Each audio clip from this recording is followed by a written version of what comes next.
Hello and welcome to a brand new tremolo lesson on Barrios' Una Limosna por Amor de Dios, an arm for the love of God. This is a fantastic advanced tremolo piece, and I'm going to show you how to play the first section. Hacks, left hand fingering, what you need to do to get this piece up and running and under your fingers. So let's dive into this fantastic Agustin Barrios piece, an arm for the love of God. Okay, welcome to the first micro study on this amazing piece. I absolutely adore this piece. It's one I always come back to. And if you haven't played Recuerdos de la Alhambra, you are going to struggle with this. So please make sure that you can at least play through Recuerdos de la Alhambra by Tarrega first, because this one takes Tarrega's ideas and just pushes the boat right out. So to begin with, we have this fantastic opening motif. Fingers 1 and 3.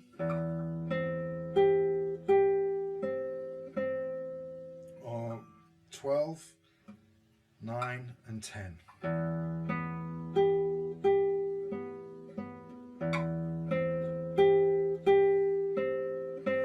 notice how my fourth finger popped down just as I was playing that second bar, ready to do the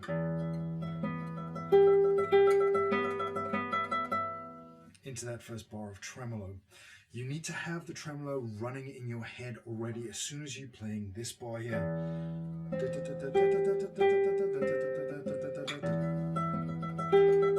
One of the big things I've seen a lot of people do is this.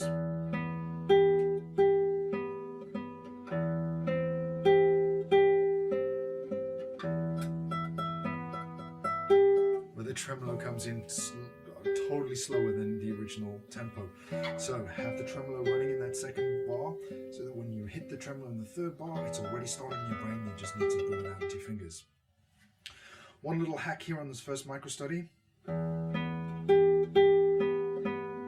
Fourth finger down, second finger down, because your second finger is going to guide down into the next chord once you start with the tremolo. So the first hack here is obviously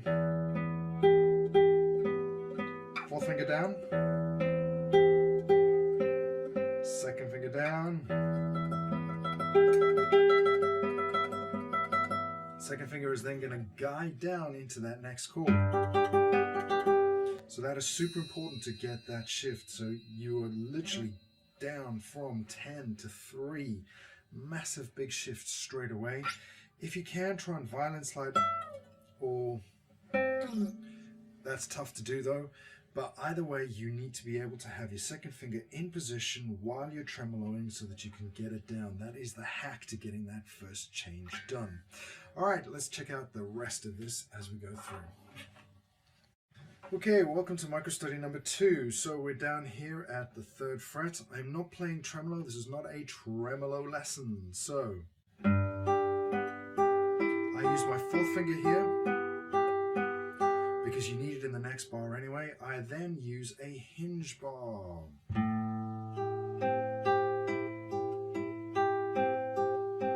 And then I slide that hinge bar down.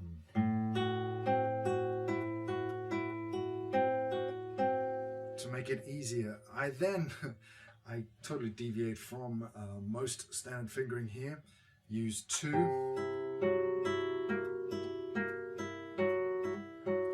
2, 4, 3, so that my 4th finger is prepped.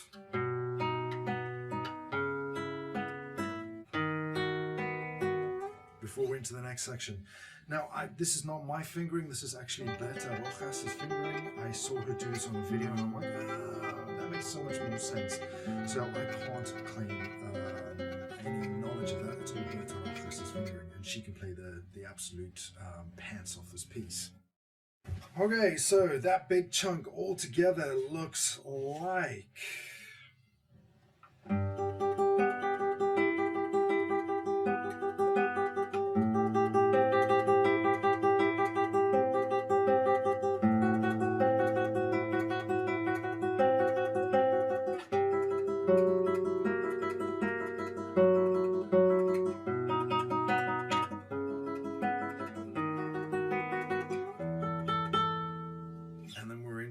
next micro study.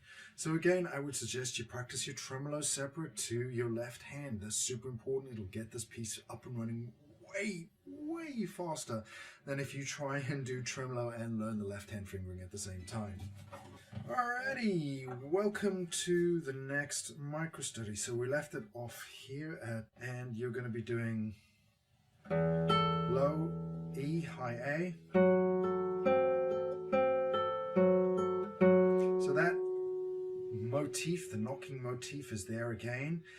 Notice how I'm using fingers 2 and 3, and then I am going to pre-prepare finger 1 so that I can just swap these two round in the next bar.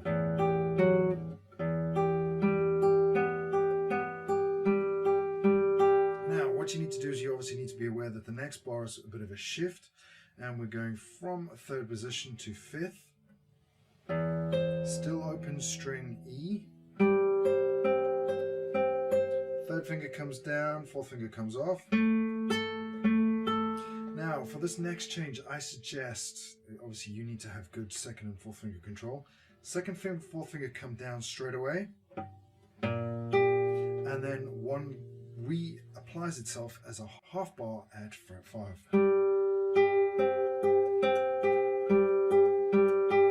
So we're going to pause there because after that I again have adjusted the fingering. Looking at that nice and slowly, here's what it looks like. And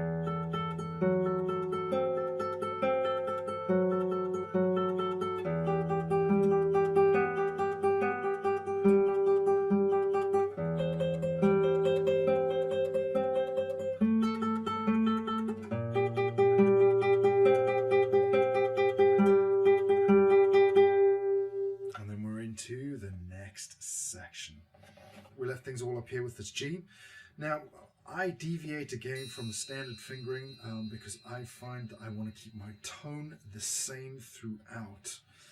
Alright, so we then switch to an A open string, and you need to stretch out anyway in the original. And I'm using a 2 there on the C, so it's 1 on the F, 2 on the C. So that's quite a stretch right there. We're looking at 6 fret stretch there.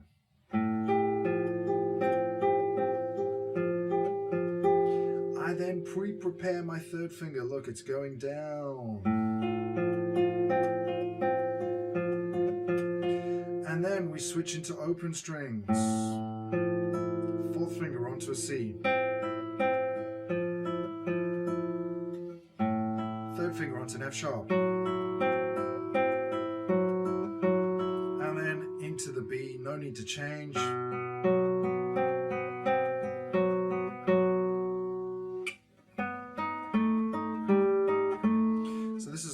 A half bar at 4, and it is 4,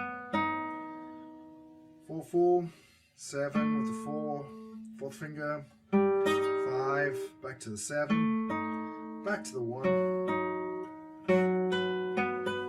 4th finger down.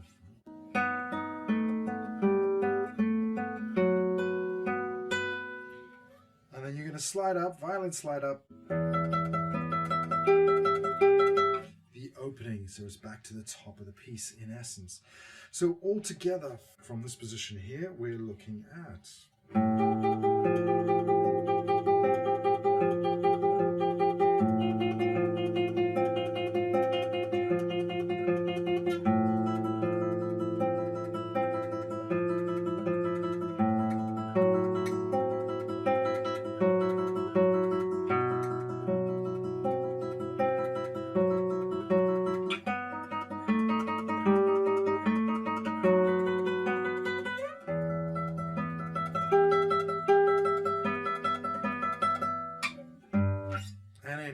going to repeat all of that. So notice again my 2nd finger went down to slide into the G section.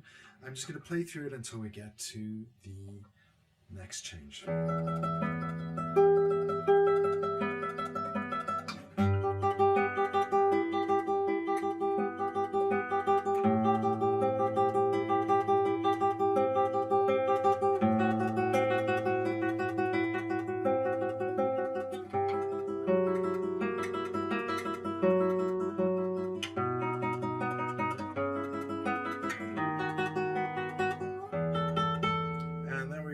into the next micro-study in the next set of fingers. Hi, quick interruption here. Hopefully you're enjoying this lesson. If you are, consider hitting the like button and maybe even subscribing to the channel. There is a ton of new content coming your way, all of it aimed at the advancing guitarist. Right, let's dive back into this fantastic piece. Okay, so the next set of fingers is this wonderful diminished chord.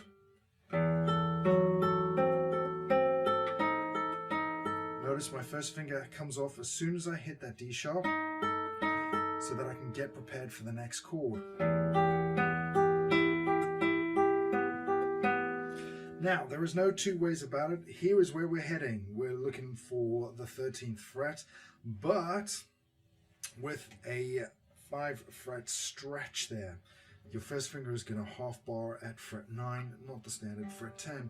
So you have to laser ahead at this point. There is no two ways about it.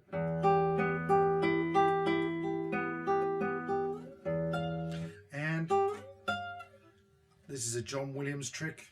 You can hear him do it in most of his recordings. Little violin slide to join the two positions.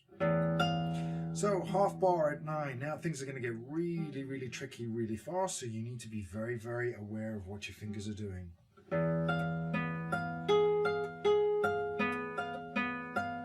And you're going to slide straight away into fret 12. G sharp with the second finger. Fourth finger on the D, third finger on the C sharp. All the while your first finger is holding that E. Notice my positioning with my left hand, nice and round on the lower bout, and everything pointing in the guitar. I would suggest leaving it there because it's relatively simple to move into the next position. So the next position is fret 10, half bar. Third finger on a high B, let it loose.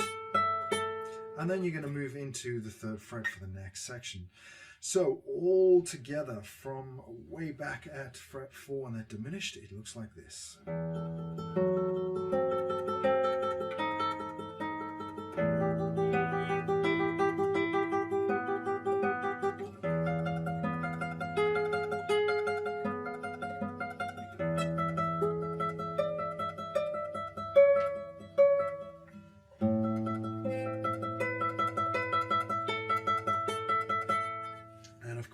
Again, with the A, you have to stop the E with the side of your thumb, so there is some damping here. Every time that A string pops up after an E, you've got to stop that E. Lots to do there, lots to think about. Get your left hand fingers first, make it nice and simple so that you can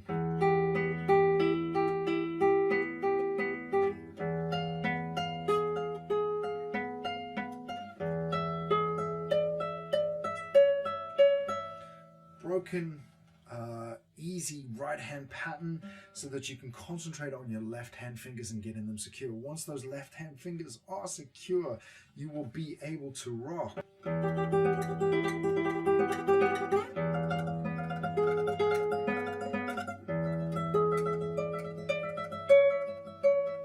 Don't be afraid as well, just a musical side note. Tremolo is not meant to sound like a machine gun. It slows up and speeds down with the music, so do not be afraid. This is like the best tip I can give you for really improving your musicality on any tremolo piece. It speeds up and slows down with the music. The same happens with the Tarrega piece. It will speed up and slow down in certain sections with the Tarrega piece. Let it breathe, let it come in waves. That's the way tremolo should be. Thank you very much for staying until the end. This has been brought to you by ClassicalGuitarRocks.com. There are a ton of lessons up there. Villa-Lobos, Brouwer, Barrios, and of course, all of the etudes by Villa-Lobos and his preludes. If you're interested in advancing your technique and your repertoire, head over there now and grab yourself some 6-string inspiration today.